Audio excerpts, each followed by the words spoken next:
Dear, give the floor to Mr. Farage. Thank you.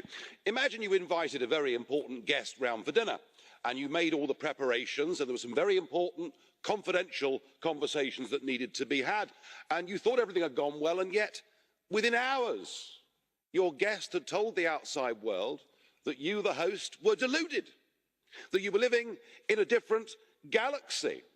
And then all the contents of the conversation were blabbed to an opposition newspaper. And to add insult to injury, you say the food wasn't actually very good either.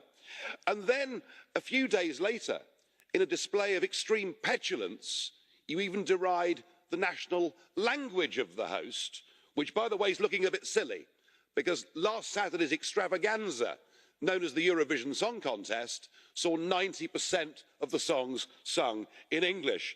Now, if you were the host and you'd been treated like that by somebody that you thought was important and somebody you thought you could trust, I think you'd be asking yourself, were you dealing with a reasonable person? Now, I don't know, Mr. Juncker, whether this is how you carry on in Luxembourg. I doubt it, because in any other part of the civilised world, frankly, that behaviour would be considered to be bloody rude and the act of a bully. Well, I'll tell you something.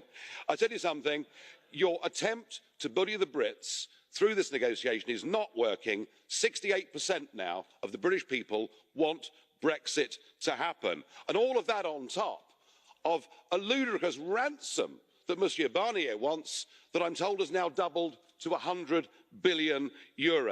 Either we get some grown-up, reasonable demands from the European Union, or the United Kingdom will be forced to walk away before the end of this year. We can't spend 2 years with this farce. There is a big, big world out there, and I'm beginning to think that perhaps, I very rarely agree with Marxists, but perhaps Mr. Varoufakis is right when he says about negotiating with the EU, it is a technocracy that is desperately clinging on to its own exorbitant and illegitimate power. You may have crushed Greek democracy 2 years ago. You ain't going to do it to us.